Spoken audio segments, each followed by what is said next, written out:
Once upon a time, there were three brothers living in the countryside. Each of them had a special treasure. The eldest brother had a telescope, the second had a magic carpet, and the youngest had a magic apple. Meanwhile, the king of the country had a beloved only daughter who had fallen seriously ill, and her life hung in the balance. The king issued a decree: whoever cures my daughter's illness will be allowed to marry her and succeed to the throne. The eldest brother, living in the countryside, saw the decree through his telescope. The three brothers decided to join forces to cure the princess. Riding the second brother's magic carpet, they quickly reached the palace. The youngest fed the magic apple to the princess, and her illness was immediately cured. The palace was filled with cheers, and the king held a grand feast to choose which brother would become his son-in-law. However, he was unsure whom to choose. The eldest brother spoke up: "If I hadn't seen the decree through my telescope, we wouldn't have made it here." The second brother chimed in: "If I hadn't had my magic carpet, we wouldn't have been able to travel such a long distance." Finally, the youngest spoke: "If it weren't for my magic apple, the princess's illness wouldn't have been cured."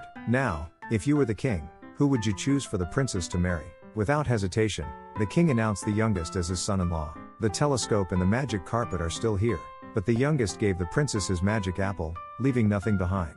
He gave everything for the princess.